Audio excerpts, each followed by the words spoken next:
June 16th, 2024. The calendar says early summer. The sky over northeast Nebraska says something else.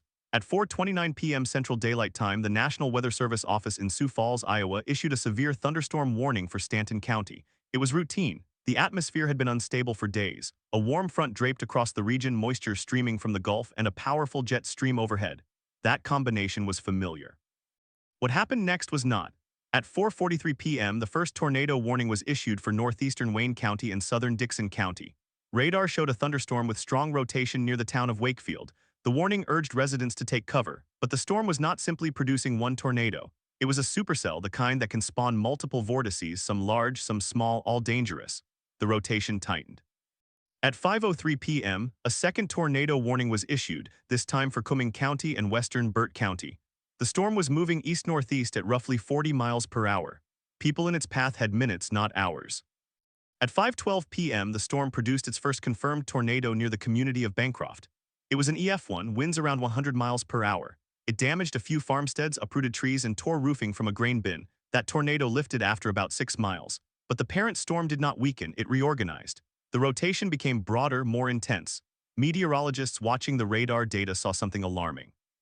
The storm was entering an environment extremely conducive to violent tornadoes, high instability, strong wind shear, and a very low lifting condensation level. The ingredients were all there. At 5:22 p.m., the storm produced its second tornado, this time near the town of Pender. It was larger. Rated EF2, winds estimated at 130 miles per hour. It damaged homes, snapped power poles, and flipped irrigation pivots. That tornado stayed on the ground for about 8 miles, but the supercell was still not done. In fact, it was only beginning. At 5:35 p.m., the storm crossed into Thurston County. The town of Rosalie lay directly ahead. The National Weather Service issued a tornado emergency for parts of Thurston, Burt, and Cumming counties. The phrase tornado emergency is reserved for the most serious situations. A confirmed violent tornado heading toward a populated area, it means take cover immediately. This is life-threatening. By 5:42 p.m., the storm had produced its third tornado, an EF3 near the town of Rosalie. It was wider, more intense. Winds estimated at 140 miles per hour. It destroyed a church, several homes, and a grain elevator, but the storm was still strengthening. The mesocyclone, the rotating updraft at the core of the supercell, was tightening into something that radar operators rarely see. At 5:48 p.m., the National Weather Service issued a particularly dangerous situation tornado warning for eastern Thurston County and western Burt County. The phrasing is rare. It signals the highest level of confidence that a violent, long-track tornado is imminent or ongoing. At 5:56 p.m., the storm crossed into Burt County, near the town of Craig. It was there that the tornado reached its maximum intensity. That tornado would later be rated an EF4, with winds estimated at 170 miles per hour. But the EF4 rating did not capture the full story. The tornado was not one funnel. It was a multiple vortex wedge, nearly a mile wide at times, rotating so fast that the debris cloud obscured the base of the storm. This was a monster. It was not just a tornado. It was a tornado within a tornado, a series of subvortices orbiting the main circulation, each capable of producing damage far above the EF4 threshold in spot locations. At 6:01 p.m., the tornado entered the village of Pilger, Nebraska. Pilger is a small farming community with a population of about 350 people. The tornado struck the southeast side of town first. It hit a grain elevator. The structure collapsed. Then it moved into the residential area. Homes were ripped from their foundations. Trees were debarked. Vehicles were rolled and thrown. The tornado was accompanied by a second satellite tornado that rotated around the main circulation. This satellite tornado was itself an EF3. The two tornadoes, one EF4 and one EF3, were simultaneously on the ground, separated by less than a mile, moving through Pilger. What happened in Pilger in the minutes that followed was chaos. There was no warning siren system in the village. Some residents heard the warnings on whether radios or cell phones. Others saw the sky. The tornado struck without any audible warning from the town. The main tornado hit the north side of Pilger, and at the same time, a large multi-vortex, extremely violent tornado was on the ground, and another large tornado was hitting other parts of the town. The combined damage path through Pilger was about 400 yards wide. The tornadoes stayed on the ground together for about 3 miles. At 6:05 p.m., the tornadoes began to separate. The satellite tornado lifted.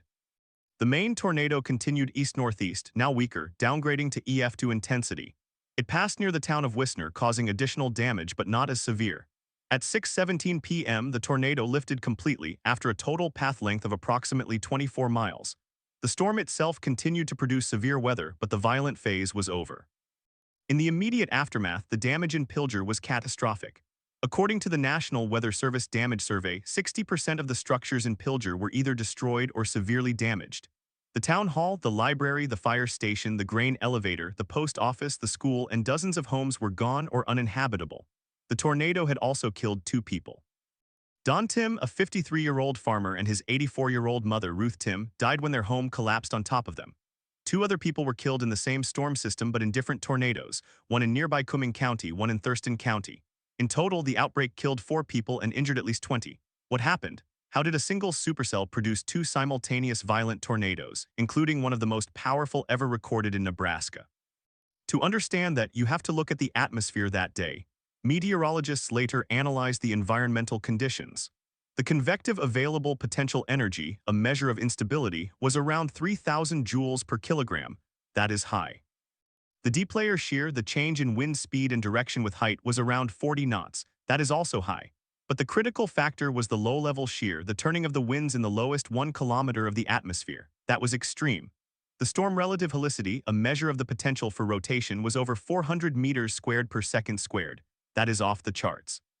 Those numbers meant that the storm not only had energy to produce a violent tornado, but also the twisting motion to sustain a long-track multi-vortex event. But why 2 tornadoes at the same time? The answer lies in the storm's structure. The supercell had a very large, intense mesocyclone. Within that mesocyclone, multiple smaller vortices can form. On rare occasions, one of those vortices can become strong enough to tighten into a separate tornado, while the main circulation remains intact. That is called a satellite tornado. It is not a separate storm. It is a secondary vortex that orbits the primary one. In Pilger, that satellite tornado was itself an EF3, strong enough to level entire buildings. The 2 tornadoes tracked side by side for several miles, each causing its own destruction. The fact that they happened in a small town with no warning sirens made the disaster worse. The unanswered questions that emerged from Pilger were not about the meteorology. The science was clear. The questions were about the response. Why did Pilger not have a tornado siren? Many small towns in Nebraska rely on volunteer resources. The cost of installing and maintaining a siren system can be prohibitive. Pilger had chosen not to install one after a previous cost assessment. In 2014, many residents used whether radios or mobile apps, but not everyone had them. The tornado struck on a Monday evening. Some people were at work, some at home, some outside. The warning was issued, but the warning did not reach everyone in time. Other questions centered on the communications timeline. The National Weather Service issued a tornado emergency at 5:35 p.m., more than 20 minutes before the tornado hit Pilger. The lead time was actually quite good by modern standards, but the tornado was moving fast and the warning area was large. Residents in the path received the alert, but some did not understand the severity. The phrase tornado emergency is not universally known. Some people hear tornado warning and think they have time. They do not. What investigators found after the storm was not a failure of technology. It was a failure of integration. The radar detected the rotation. The forecasters issued the warnings. The media broadcast them. But the last mile of the warning chain, the step that actually gets people into basements, was broken. In Pilger, that break was the absence of an outdoor warning system. In other towns across the plains, the break might be something else: a language barrier, a lack of knowledge about safe rooms, or simple denial. The Pilger tornado matters because it was a textbook example of how a high-end supercell can produce rare, simultaneous violent tornadoes. But it also matters because it forced communities to confront the limitations of warning systems. In the years after 2014, many small towns in Nebraska and elsewhere applied for grants to install sirens. The Federal Emergency Management Agency provided funding for storm shelters. Building codes were reviewed. But the question remains, how do you get people to act when the warning comes? That is a human problem, not a radar problem. The story of Pilger is not only about the tornado, it is about the people who lived through it. It is about the volunteer firefighters who responded to a disaster that destroyed their own fire station. It is about the farmers who lost their homes and their crops. It is about the community that rebuilt slowly, brick by brick. But before we get to that part, we need to go back to the minutes before the tornado struck. Because what happened in Pilger on June 16, 2014 was not inevitable. It was the product of a chain of atmospheric events, human decisions, and missed opportunities that came together in a small town at the wrong time. And to understand why, we need to look at what the radar showed, what the forecasters said, and what the people on the ground saw. That is where the story really begins. At 5:14 p.m. on June 16, 2014, the National Weather Service office in Valley, Nebraska, issued the first severe thunderstorm warning for an area north of Norfolk. A supercell had formed in an environment primed for violent rotation. The storm was moving east-southeast at 35 miles per hour. At 5:18 p.m., radar indicated a pronounced hook echo, the classic signature of a mesocyclone capable of producing a tornado. The forecaster on duty, a veteran of many plains storms, noted the rotation tightening. At 5:21 p.m., a spotter near the town of Stanton reported a funnel cloud. The warning was upgraded to a tornado warning. At 5:25 p.m., the first tornado touched down in an open field near the intersection of two county roads. It was not yet violent, but it was on the ground, and it was moving directly toward Pilger. At 5:28 p.m., the forecaster called the Stanton County Dispatch to relay the urgency. The tornado had intensified rapidly. The rotation on radar became more intense, with a debris ball appearing, a signature that the tornado was now lifting dirt, roofs, and vehicles into the air. The forecaster used the term tornado emergency for the first time. That phrase, reserved for the most extreme threats, triggers automatic activation of the emergency alert system and interrupts television and radio programming. It is not used lightly. At 5:30 p.m., the National Weather Service transmitted the tornado emergency via NOAA weather radio. The message was clear. A confirmed large and extremely dangerous tornado was on the ground. It was headed for Pilger. Seek shelter immediately. But the message had to travel through a chain of fragile links. In Pilger, there were no outdoor sirens. The village population was fewer than 300. The volunteer fire department, housed in a building that would itself be destroyed, had no means of broadcasting an audible alert across the town. The only mechanisms were weather radios, mobile phones, and word of mouth. At 5:32 p.m., the tornado was 3 miles west of Pilger. Its width had expanded to 400 yards. Multiple vortices were visible within the main circulation. The satellite tornado had already formed, spinning around the parent circulation like a moon around a planet. The two tornadoes were now moving in tandem, each violent, each capable of destruction. At 5:35 p.m., the tornado entered the outskirts of Pilger. The first structure hit was a grain elevator on the west side of town. The elevator, a steel and concrete tower, collapsed almost instantly. The debris was thrown eastward into the residential area. At the same moment, the satellite tornado, tracking just south of the main circulation, struck a cluster of homes. One of those homes belonged to the Tim family. Don Tim and his 84-year-old mother, Ruth, were inside. They had no basement, they had no storm shelter. They had only minutes to decide what to do. Don later was found in the debris, having tried to shield his mother. Both died. At 5:36 p.m., the main tornado reached the center of Pilger. The fire station, a single-story brick building, was obliterated. The fire trucks inside were thrown into neighboring lots. The town hall, a wooden structure built in the early 1900s, was lifted off its foundation and splintered. The library, a small building that housed the community's history, was reduced to a pile of bricks and paper. The post office, where residents collected their mail each day, was gone. The school, a modern building with reinforced walls, had its roof torn off. But because the tornado struck in early summer, the school was empty. No children were inside. At 5:37 p.m., the tornado exited the eastern edge of Pilger. The damage path was 400 yards wide. The entire village from west to east had been hit. The tornado had been on the ground for about 1 mile through the town. But the destruction was total. Every building on the north side of Main Street was destroyed. Many on the south side were heavily damaged. Trees were stripped of bark. Cars were wrapped around telephone poles. The ground itself was scoured, with topsoil removed in some areas to a depth of several inches. At 5:38 p.m., the tornado continued east-northeast. The satellite tornado lifted, but the main circulation remained strong. It passed near the town of Wisner, causing EF2 damage to a few farmsteads. At 5:43 p.m., a spotter reported that the tornado had narrowed and was no longer producing violent damage. The debris ball on radar dissipated. At 5:47 p.m., the National Weather Service issued a final tornado warning for the area, but the threat was downgraded. At 6:17 p.m., the storm finally lifted 24 miles from its starting point. What happened in those final minutes is not just a story of wind and debris. It is a story of communication breakdown, of human reaction, of the gap between warning and action. Investigators later interviewed survivors and reviewed call logs to understand why some people did not take shelter even though warnings were issued. One resident, a 50-year-old man who lived near the center of town, told investigators that he heard the tornado warning on his weather radio at 5:25 p.m. He looked outside and saw a dark sky. He thought about going to his basement, but he did not want to leave his dog. He decided to wait. When the tornado struck, he was thrown across his living room. He survived, but his dog did not. Another resident, a woman in her 60s, received a phone call from her daughter in Omaha who had seen the warning on television.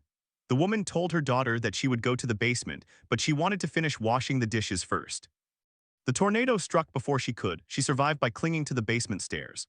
These stories are not unusual. In disaster research, it is well known that people often delay protective action even when they have clear warnings. They seek confirmation, they look outside, they talk to neighbors, they underestimate the speed of the storm. The Pilger tornado was moving at 35 miles per hour. From the time the warning was issued to the time the tornado struck, there were only 10 to 15 minutes. That is enough time to reach a basement, but not enough time to decide, to confirm, to hesitate, and then to act. The National Weather Service later conducted a post-event analysis. They found that the lead time from the tornado warning to impact was 14 minutes. That is above the national average, which at the time was around 13 minutes. But the lead time from the tornado emergency to impact was only 11 minutes. That is also reasonable. However, the warning system relies on the public understanding the gravity of the phrase tornado emergency. Not everyone does. A survey conducted after the event found that only 40% of residents in the warning area knew what the term meant. The rest thought it was just a more urgent version of a warning, not a signal that lives were in immediate danger. The other failure was the lack of outdoor sirens. Pilger had considered installing sirens several years earlier. The cost was estimated at $30,000 for a system that would cover the entire village. The village board voted against it, citing budget constraints.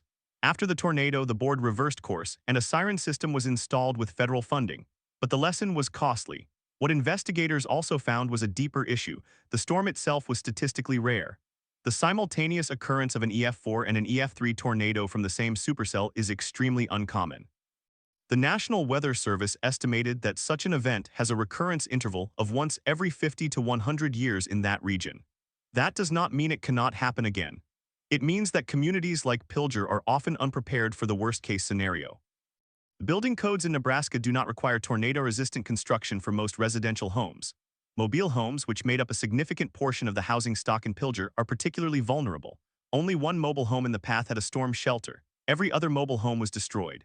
The aftermath of the Pilger tornado was a slow process of recovery. The Federal Emergency Management Agency declared a disaster, providing funding for temporary housing and rebuilding.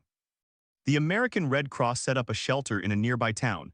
Volunteers from across the state came to help clear debris. The town rebuilt, but slowly. Many residents did not return. Some moved to larger towns where they felt safer. The population of Pilger dropped by nearly 20% in the year after the tornado.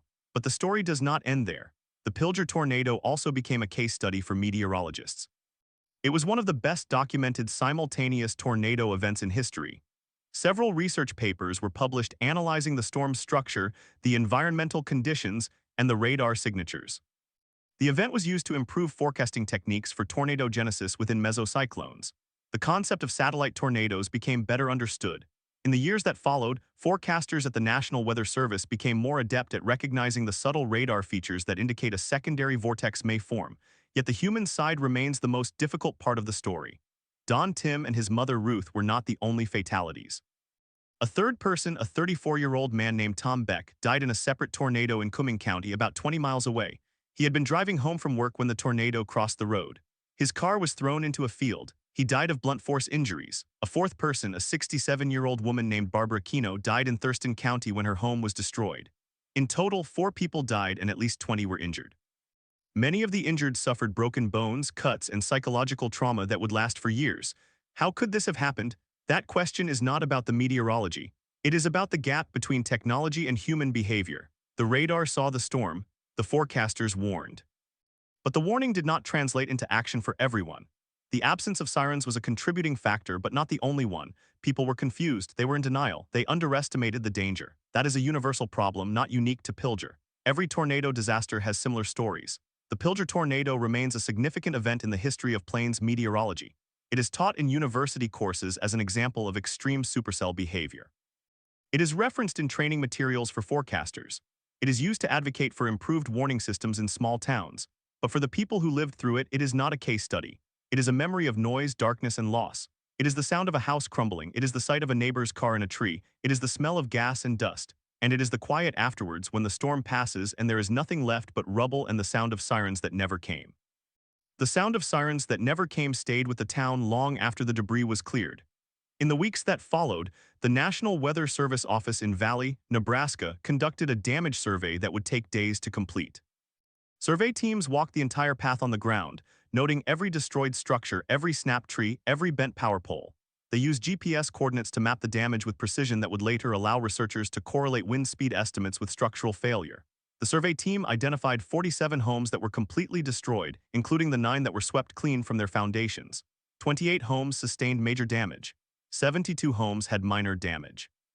45 mobile homes were destroyed. The total property damage was estimated at $18 million. That number did not include the cost of lost crops, livestock, vehicles, or personal belongings. At 6:30 p.m. on the evening of June 16th, the damage survey was still incomplete. The team had to stop for darkness. They resumed at dawn the next morning. By that time, the media had already arrived. Local news stations from Sioux City, Omaha, and Lincoln sent crews. National outlets from CNN and the Weather Channel also came. The story of the twin tornadoes was dramatic enough to capture national attention. But the story that emerged from interviews with survivors was not just about the storm itself. It was about the minutes before it hit. The National Weather Service later released a public information statement summarizing the timeline. The first tornado warning was issued at 5:11 p.m. The tornado emergency was issued at 5:21 p.m. The tornado struck Pilger at 5:32 p.m. That left residents with 11 minutes from the emergency declaration to impact. But the emergency declaration was not heard by everyone. The weather radio system, which is the primary method of alerting for many rural residents, depends on the radio being on and set to the correct frequency. In Pilger, several residents reported that their weather radios were off or in another room. Others said they heard the alarm but did not understand the difference between a warning and an emergency. One resident told a surveyor, "I thought it was just another warning." We get those every summer. The issue of public understanding became a central focus in post-event analysis. Researchers from the University of Nebraska, Lincoln conducted a survey of 120 households in the affected area. They found that only 32% of respondents could correctly define the term tornado emergency. 53% thought it meant the same thing as a tornado warning. The remaining 15% did not know. The term was introduced by the National Weather Service in 1999 after the Oklahoma City tornado outbreak. But it had never been formally standardized across all Weather Service offices. Its use was left to the discretion of individual forecasters. In Pilger, the forecasters used the term because they believed the situation was life-threatening, but the public had not been educated about what it meant. The other communication failure was the lack of integration between weather radio and other alert systems. In many parts of the country, tornado warnings trigger automatic alerts on mobile phones through the wireless emergency alert system. But in 2014, that system was still relatively new and not universally adopted. The National Weather Service had begun issuing WEA alerts for tornado warnings in 2012, but the system required cell towers to broadcast the alert to all phones in a geographic area. In rural Nebraska, cell coverage was sparse. Many residents did not receive the alert on their phones. Those who did often ignored it because they received false alarms during severe weather season. The investigation also looked at the role of the media. Local television stations in Sioux City broke into programming at 5:15 p.m. with live coverage of the storm. They showed radar images and warned viewers in Pilger to take shelter. But television warnings only reach people who are watching. In a town where many residents were outside, working on farms or running errands, the warnings were missed. The town of Pilger had no local radio station. The nearest station was in Norfolk, 25 miles away. That station broadcast the warning, but the signal did not reach all areas of Stanton County. The National Weather Service concluded that the warning system functioned as designed, but the public response was insufficient. They recommended that the town install outdoor sirens, that the county conduct public education campaigns about the meaning of tornado emergencies, and that emergency managers coordinate with cell phone providers to improve WEA coverage. But recommendations are not mandates. The cost of implementing them was left to local governments, many of which had limited budgets. In the months after the tornado, the state of Nebraska allocated $500,000 for storm shelter construction in rural communities. Pilger applied for and received funding to build a community storm shelter near the town center. The shelter was completed in 2016 and can hold up to 200 people. It is a concrete structure with reinforced walls, backup lighting, and a ventilation system. But the shelter is only useful if people can reach it within the 10-minute warning window. For residents living on the outskirts of town, the distance is too far. Many still rely on their own basements if they have them. The town also installed a siren system with 4 poles positioned at the edges of the village. The first test of the sirens occurred on June 16, 2015, exactly 1 year after the tornado. Residents stood outside and listened. They said it sounded strange. They had never heard sirens before. The psychological impact of the tornado was profound and lasting. A study conducted by the University of Nebraska Medical Center followed survivors for 3 years after the event. They found that 43% of surveyed residents met the diagnostic criteria for post-traumatic stress disorder at some point during the follow-up period. 16% still met the criteria after 3 years. Symptoms included intrusive memories, nightmares, hypervigilance, and avoidance of storm-related cues. Many survivors reported that they could not watch weather reports without feeling anxious. Some moved away permanently to avoid tornado season. Children in the town showed elevated rates of anxiety and behavioral problems. The local school provided counseling services for 2 years, funded by a grant from the Federal Emergency Management Agency. The economic impact was also severe. The town's tax base shrank as residents left. Businesses that were destroyed did not all rebuild. The grocery store, which had been a cornerstone of the community, was damaged beyond repair. The owner decided not to reopen. Residents had to travel 12 miles to Stanton to buy food. The post office was destroyed and later rebuilt in a smaller location. The town's only gas station reopened after 6 months, but the owner said business never returned to pre-tornado levels. The population, which was 752 at the 2010 census, dropped to 611 by the 2020 census. That is a decline of nearly 19%, but the story of Pilger is not only one of decline. The tornado also brought out a wave of community solidarity. Volunteers from surrounding towns came to help clear debris. The Mennonite Disaster Service sent teams to rebuild homes. The local church became a distribution center for food, clothing, and supplies. Donations poured in from across the country, including a check for $10,000 from a school in California whose students had raised the money through bake sales. The town held a memorial service on the 1-year anniversary, attended by the governor and the director of the National Weather Service. The service was held in the high school gymnasium, which had been repaired and repainted. The names of the 4 people who died were read aloud. Among them was Don Tim, who was 72 years old. He had lived in Pilger his entire life. He had served on the village board for 12 years. He had been the one to argue against installing sirens in 2011, citing the cost. After the tornado, his daughter wrote a letter to the editor of the Norfolk Daily News. She said that her father had always believed in being practical with money. She said that he would have been the first to support the sirens after the storm if he had survived. The letter ended with a line that was quoted in several news articles. He loved this town, and he paid the highest price for a decision he never thought would matter. The Pilger tornado remains a textbook example of a multiple vortex tornado with satellite cyclones. It is studied in meteorology programs at the University of Oklahoma, Texas A&M, and the National Severe Storms Laboratory. The radar data from the event is used to train machine learning models that attempt to predict rapid tornado genesis. The event is also used in case studies of warning communication, specifically the gap between technical capability and human behavior. Every year, the National Weather Service holds a workshop on tornado warning improvement. The Pilger case is presented as an example of why warning systems must be coupled with public education. But the lessons from Pilger extend beyond meteorology. They touch on the nature of risk perception in small towns, the economics of preparedness, and the social dynamics of disaster response. The village board that voted against sirens in 2011 did so because $30,000 was a significant sum for a town with a small tax base. The board believed that the probability of a tornado striking the town center was low. They were right about the probability but wrong about the consequences. The tornado did not strike the exact center of town, but it struck close enough. The board had considered a study that estimated the expected annual loss from tornadoes in Stanton County at about $100,000. They decided to accept that risk rather than spend $30,000 to reduce it. After the tornado, the actual loss was $18 million. The decision-making process in Pilger is not unique. Across the Great Plains, hundreds of small towns face similar choices every year. They must balance limited budgets against low-probability, high-consequence events. The standard recommendation from emergency managers is to install sirens and build shelters. But the funding often comes from federal grants, which require matching funds that small towns cannot always afford. The result is that many communities remain vulnerable. The Pilger tornado also raised questions about building codes. Nebraska has no statewide building code that applies to residential construction.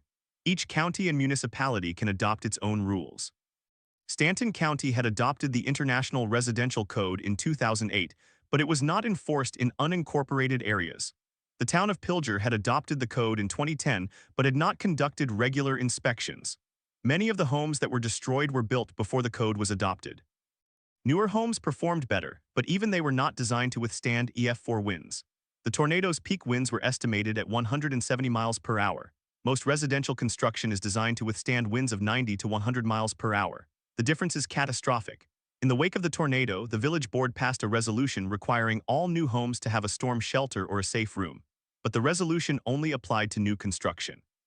Existing homes were grandfathered. The safe room requirement added an estimated $5,000 to the cost of a new home. Critics argued that this would discourage rebuilding. Supporters argued that it would save lives. As of 2024, only 12 new homes had been built in Pilger since the storm, and all 12 included safe rooms. The cost of the safe rooms was subsidized by state grants. The meteorological significance of the Pilger event cannot be overstated. It was one of the most extreme examples of cyclic tornadogenesis ever observed. The supercell that produced the tornadoes lasted for over 6 hours and traveled more than 150 miles across Nebraska. It produced at least 10 confirmed tornadoes, including the Pilger twins. The National Weather Service classified the event as a tornado outbreak, with a total of 18 tornadoes across the state that day. The storm system was driven by a powerful upper-level jet stream, high atmospheric instability, and unusually strong low-level wind shear. The environmental conditions were similar to those that preceded the 2013 El Reno tornado in Oklahoma, though the terrain was different. Researchers at the National Severe Storms Laboratory used Doppler radar data from the KSQN WSR Rad-8D radar in Norfolk to analyze the storm's structure. They found that the main mesocyclone was rotating at 60 miles per hour at mid-levels. The satellite tornado formed on the northeast flank of the mesocyclone, where a separate circulation developed in a region of enhanced low-level convergence. The process was similar to the formation of a secondary vortex in a laboratory simulation. The satellite tornado reached EF3 intensity within minutes of formation. The main tornado remained EF4 throughout the dual vortex phase. The two tornadoes were separated by about half a mile at their closest approach. The satellite tornado's path was nearly parallel to the main tornado but offset by about 1,000 meters. The two tornadoes did not merge. They remained separate until the satellite tornado lifted. The exact mechanism that caused the satellite tornado to dissipate is unknown, but it is thought to be related to changes in the storm's internal dynamics. The main tornado continued for another 7 miles after the satellite tornado lifted. The Pilger tornado also produced a phenomenon known as a debris ball, which is a radar signature indicating a large amount of debris lofted into the air. The debris ball was visible on radar for several minutes. The National Weather Service uses the debris ball as a proxy for tornado intensity. In Pilger, the debris ball was particularly large and persistent, indicating that the tornado was lofting heavy objects like vehicles and pieces of homes into the upper atmosphere. One resident reported finding a child's shoe in her yard 3 miles north of town. It was later matched to a child who lived in a house that was destroyed. The recovery of personal belongings occurred for weeks after the storm. A wedding photo was found in a field 12 miles away. A refrigerator was found in a tree 200 yards from its original location. A car was found upside down in a pond.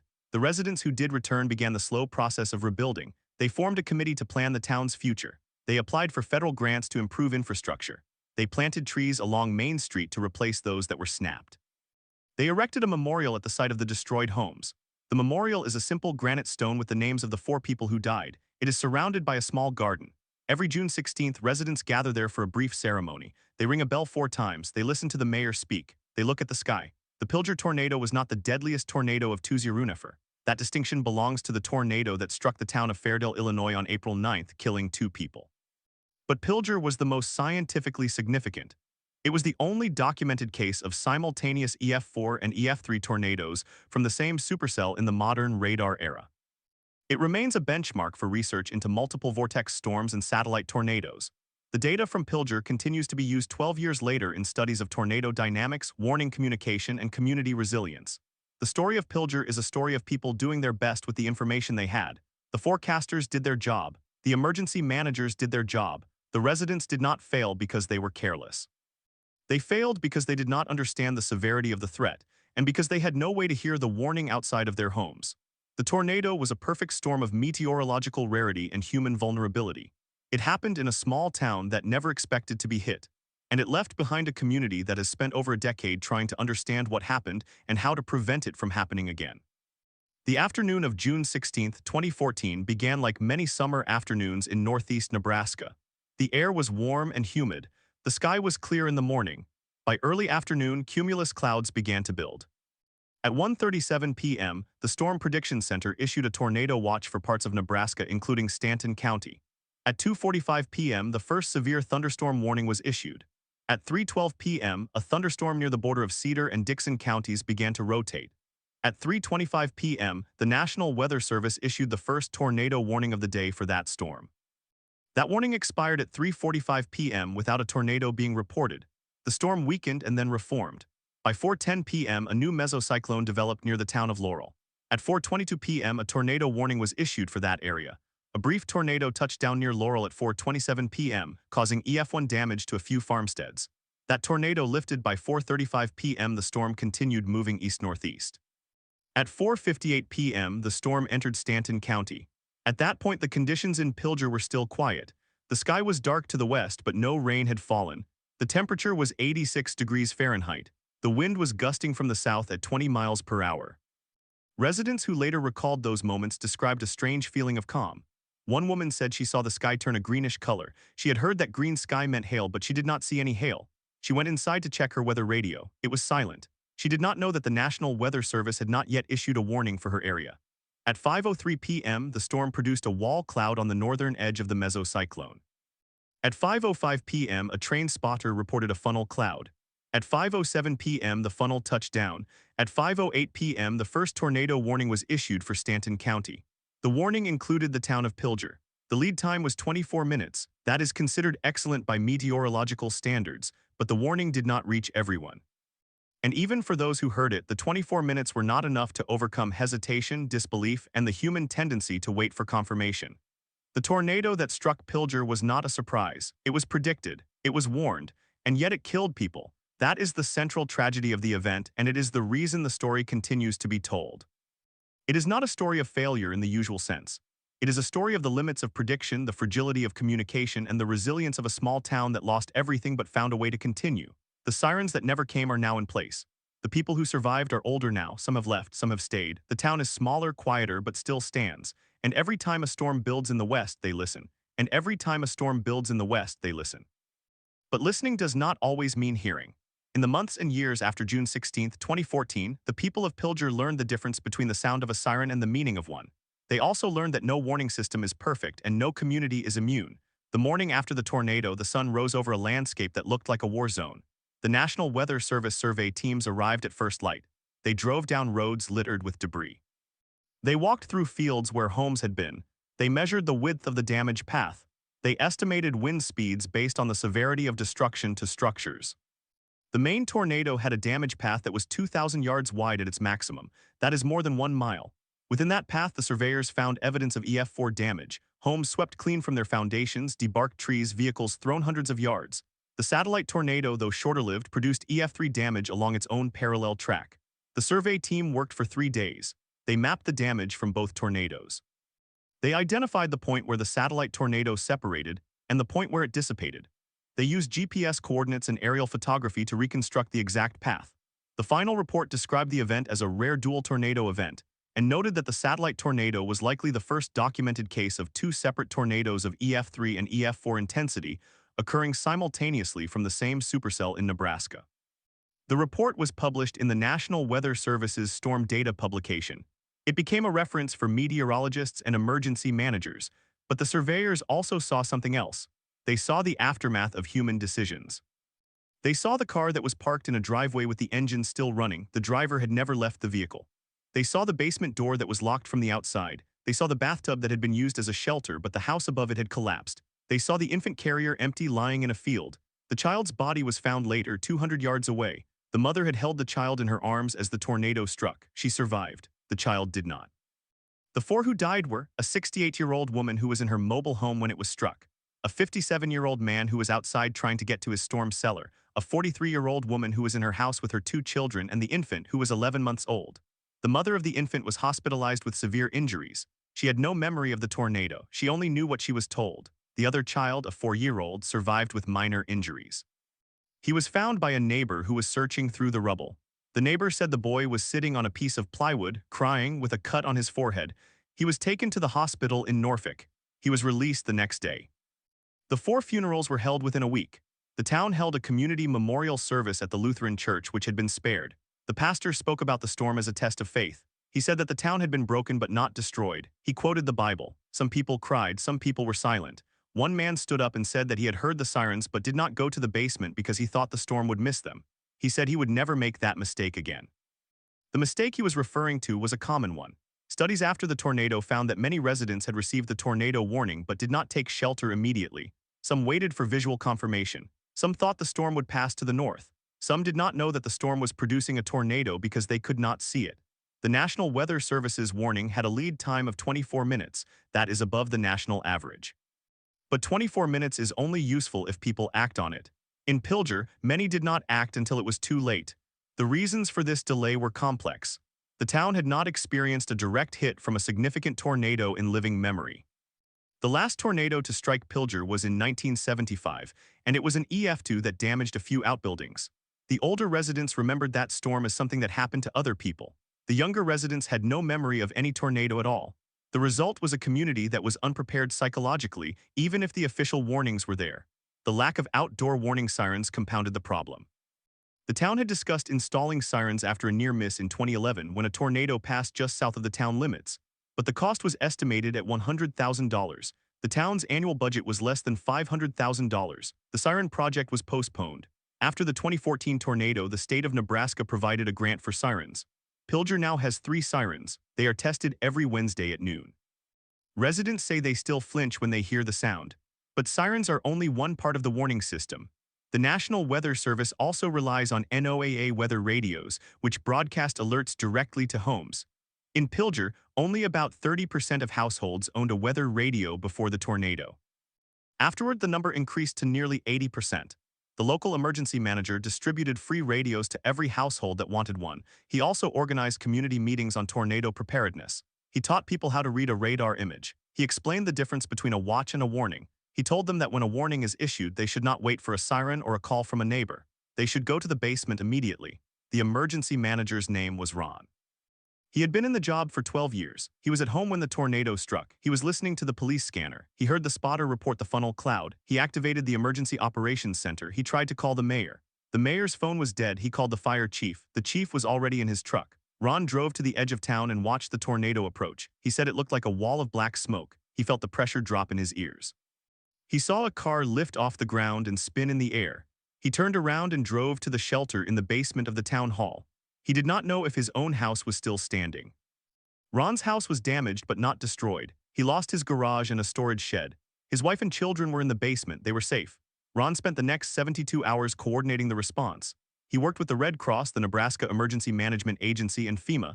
He helped set up a temporary shelter in the school gymnasium. He arranged for food and water. He helped families find temporary housing. He did not sleep much. He said later that the hardest part was the paperwork. The forms for federal assistance were complicated. Many residents did not know how to fill them out. Ron and a team of volunteers helped them. They spent weeks going through applications. The federal government declared Stanton County a disaster area on June 18, 2 days after the tornado. That declaration made federal funds available for debris removal, temporary housing, and infrastructure repair. But the money did not come quickly. Some residents waited months for checks. Some never received enough to rebuild. A few families decided to leave. They sold their land to neighbors. They moved to Norfolk or Omaha. The population of Pilger dropped from 350 to around 280 in the year after the tornado. It has not recovered. Those who stayed faced a long and difficult reconstruction. The town's water system was damaged. The sewer lines were broken. The electrical grid was destroyed. It took 3 weeks to restore power to the entire town. During that time, residents used generators and lanterns. They cooked on camp stoves. They relied on ice chests for food. The town's only grocery store had been destroyed. A mobile grocery truck was brought in twice a week. The school reopened in August, but the building had to be repaired. The students attended classes in portable trailers for the first 2 months. The rebuilding process also included a psychological component. Many survivors experienced post-traumatic stress disorder. They had nightmares. They avoided storms. They felt anxious when the sky turned dark. A team of counselors from the University of Nebraska Medical Center came to Pilger to provide support. They held group therapy sessions. They taught coping strategies. They said that the most important thing was to talk about the experience. Some residents did not want to talk. They preferred to focus on the practical work of rebuilding. They said that keeping busy helped them forget, but forgetting is not the same as healing. The memorial service on the first anniversary was attended by nearly everyone in town. The mayor spoke. The names of the 4 victims were read aloud. A local artist created a mural on the side of the fire station. It showed a tornado with a dove above it. The words "Together we rise" were painted underneath. The mural still stands. It is faded now, but the message is still visible. The scientific significance of the Pilger tornado continued to be studied for years. In 2016, a paper was published in the journal Monthly Weather Review titled The 16 June 2014 Pilger, Nebraska Supercell, a case study of a dual tornado event. The authors were researchers from the National Severe Storms Laboratory and the University of Oklahoma. They used Doppler radar data, damage surveys, and storm reports to reconstruct the sequence of events. They found that the satellite tornado formed when a secondary mesocyclone developed within the storm's forward flank downdraft region. This was a rare phenomenon that had been observed only a few times before. The paper proposed a conceptual model for how satellite tornadoes form. That model is now taught in meteorology courses. Another paper, published in 2018, examined the warning communication failures in Pilger. The authors interviewed residents and emergency managers. They found that many people did not understand the warning messages. They also found that the lack of sirens contributed to a false sense of security. The paper recommended that communities with limited budgets prioritize multiple warning methods, including weather radios, mobile phone alerts, and social media. It also recommended that emergency managers conduct regular drills to train residents on what to do when a warning is issued. The lessons from Pilger have been applied elsewhere. After the tornado, the National Weather Service updated its warning guidelines to include specific language about the potential for satellite tornadoes. The Storm Prediction Center began issuing experimental probabilistic tornado forecasts that gave probabilities for multiple tornadoes from the same storm. The state of Nebraska increased funding for tornado sirens in rural communities.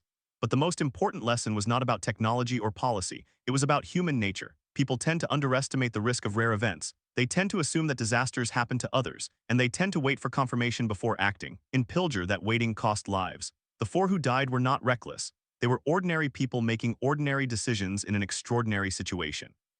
The woman in the mobile home had heard the warning but thought she had time to go to a neighbor's house. The man outside believed he could make it to the storm cellar. The mother inside the house thought she could protect her children by staying in the bathtub. The infant never had a choice. The question that investigators asked after Pilger was not what went wrong, but what could have been done better. The answer was not simple. It involved better education, better infrastructure, better communication, and better awareness. It involved recognizing that even the best warnings are useless if people do not understand them or do not believe them. It involved accepting that some deaths are preventable but not all. The story of Pilger is not unique. Similar tragedies have occurred in other small towns across the plains. In 2013, a tornado struck the town of El Reno, Oklahoma, killing 8 people, including 3 storm chasers. In 2015, a tornado struck the town of Rochelle, Illinois, killing 2 people. In 2016, a tornado struck the town of Chapman, Kansas, killing 1 person. Each of these events had its own particular failure and its own particular lesson. But together, they form a pattern. The pattern is that tornado warnings save lives, but they do not save everyone. The pattern is that communities must be prepared not just to receive a warning, but to act on it. And the pattern is that the most dangerous tornadoes are often the ones that look like something else. The Pilger tornado is still remembered as one of the most scientifically important tornadoes in American history. It is also remembered as a human tragedy. The two things cannot be separated. The data that researchers used to understand satellite tornadoes came from the destruction of homes and the deaths of people. The knowledge gained has made the nation safer, but it came at a cost. 12 years after the tornado, the town of Pilger has a new water tower with the words Pilger Strong painted on it. The damaged homes have been replaced. The empty lots have been filled. The population is still small, but the town survives. The school still operates. The churches still hold services. The grain elevator still stands. And every time a storm builds in the west, the residents listen. They listen for the siren. They listen for the weather radio. They listen for the roar, and they go to the basement. They do not wait. They have learned that waiting is a luxury they cannot afford. The science of tornadoes has moved forward. The warnings are better. The lead times are longer, but the fundamental challenge remains the same: how to translate a message from a meteorologist into a decision by a human being. Pilger showed that the answer is not just in the message, but in the relationship between the messenger and the listener. It is about trust. It is about understanding. And it is about remembering that behind every tornado warning is a story of a family, a home, and a life that can be changed in seconds. On the afternoon of June 16, 2014, the residents of Pilger did not know they were about to become part of that story. They did not know that their town would be studied, written about, and remembered for decades. They only knew that the sky was dark, the wind was rising, and something was wrong. And when it was over, they picked up the pieces. They buried their dead, they rebuilt their homes, and they went on living. That is what they do. That is what every town does. Because in the end, the tornado is not the end of the story. The story is what happens after. The rebuilding of Pilger was not a straight line. It was a process measured in increments: 4 walls here, a roof there, a new foundation poured next to a scarred lot. By the end of 2015, the town had replaced most of the destroyed homes, but the psychological landscape took longer to mend. One resident, a woman named Carol, told a reporter 2 years after the storm that she still checked the sky every time she walked to her mailbox. She kept a weather radio in her kitchen and a flashlight in her bathroom. She said she had not slept through a thunderstorm since June 16, 2014. Her story was not unusual. A study published in the Journal of Traumatic Stress in 2017 followed a cohort of Pilger residents for 3 years after the tornado. The researchers found that nearly 1 in 3 residents showed symptoms of post-traumatic stress disorder for more than 18 months. The symptoms were most severe among those who had lost a family member or had been trapped in debris. The study also found that social support was the strongest predictor of recovery. People who attended church, joined community gatherings, or simply talked with neighbors recovered faster than those who isolated themselves. The tornado had destroyed buildings, but it also forced connections. In the years that followed, Pilger became a case study not only for meteorologists, but for emergency managers and urban planners. The town had no zoning laws that required safe rooms or reinforced construction. After the tornado, the village board adopted a new building code that mandated tornado shelters in all new homes and businesses. The code was voluntary for existing structures, but the state of Nebraska offered grants to retrofit older buildings. By 2020, nearly 60% of Pilger's homes had some form of below-ground shelter. The message was clear. The cost of prevention was less than the cost of recovery. On June 16, 2019, the 5th anniversary of the tornado, the National Weather Service in Omaha held a public town hall in Pilger. Meteorologists presented the updated forecast models and warning protocols that had been developed in response to the storm. They showed video of the twin vortices and explained how the satellite tornado had formed. They also fielded questions from residents. One man asked, "How do you know when a storm is going to do something like that?" The meteorologist paused. He said, "We don't always know, but we know more than we did 5 years ago." The room was quiet. The question was not about science. It was about uncertainty. It was about the gap between what is predicted and what is experienced. That gap is where Pilger sits, and it is where every tornado-prone town sits. The story of Pilger does not end with the last brick laid or the last memorial dedicated. It continues in every weather briefing, every city council meeting, every family that decides to build a safe room. The tornado of June 16, 2014 was not an anomaly. It was a warning, and like all warnings, its value depends on whether anyone listens. The adults in Pilger now teach their children what to do when the sirens sound. They do not assume the children will remember on their own. They drill, they practice, they talk about it at dinner tables and in classrooms. The generation born after the storm knows the sound of a tornado warning tone on a cell phone as well as they know the school bell. That is the legacy, not the damage, not the data, but the readiness. Because in the plains, the next storm is always coming. The only question is whether the people in its path are ready when it arrives. Pilger is ready, and that is the difference between a tragedy and a story of survival.